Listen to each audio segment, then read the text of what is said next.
درود شریف واحد ایسی عبادت ہے جو زبان سے نکلتے ہی قبول ہو جاتی ہے۔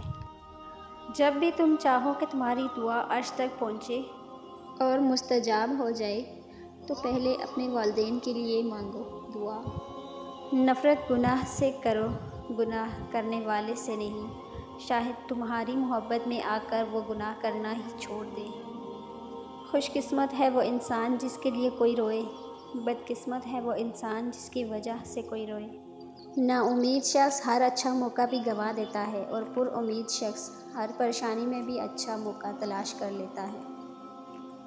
کائنات کی سب سے مہنگی چیز احساس ہے جو دنیا کے ہر انسان کے پاس نہیں ہوتا۔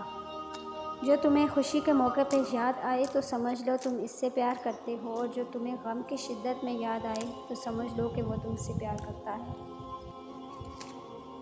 دو دوستوں سے وہ ایک دشمن اچھا ہے جو دل میں نفرت رکھتا ہے لیکن منافقت نہیں۔ حضرت علی سے کسی نے پوچھا، اگر کوئی اپنا ہمیں بھول جائے تو کیا کیا جائے؟ شیر خدا نے فرمایا، کوئی اپنا ہو تو وہ کبھی کسی نہیں بھولتا، اور جو بھول جائے وہ اپنا ہے ہی نہیں۔ جس سے محبت کی جائے اس سے مقابلہ نہیں کیا جاتا۔ کسی کو پا لینا محبت نہیں، کسی کے دل میں جگہ بنا لینا محبت ہے۔ دوست کے ساتھ اس نمک کی طرح رہو جو کھانے میں دکھائی نہیں دیتا لیکن اگر نہ ہو تو اس کی کمی بہت محسوس ہوتی ہے۔ اگر تم کسی کو دھوکہ دینے میں کامیاب ہو جاؤ تو یہ نہ سمجھنا کہ کتنا بے وقوف ہے، بلکہ یہ سوچنا کہ اس کو تم پر کتنا اعتبار تھا۔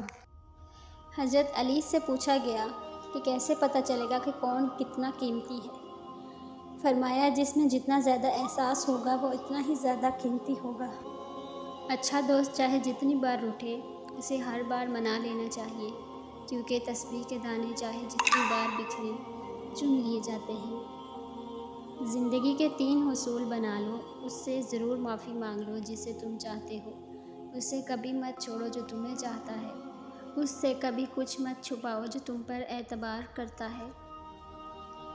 وضو نوجوانوں کی طرح کرو، نماز بوڑھوں کی طرح پڑھو، اور دعا بچوں کی طرح مانگو۔ اگر لوگوں کو عزت دینا اور معاف کرنا تمہاری کمزوری ہے تو تم دنیا کے سب سے زیادہ طاقتور انسان ہو۔ دوست سے سنبھل کر دوستی کرو، ہو سکتا ہے وہ کسی دن تمہارا دشمن بن جائے، اور دشمن سے سنبھل کر دشمنی کرو، ہو سکتا ہے وہ کل تمہارا دوست بن جائے۔ کمزور ہے وہ شخص جو کسی کو دوست نہ بنا سکے، اور اس سے بھی کمزور ہے وہ شخص جو بنا ہوا دوست کھو دے۔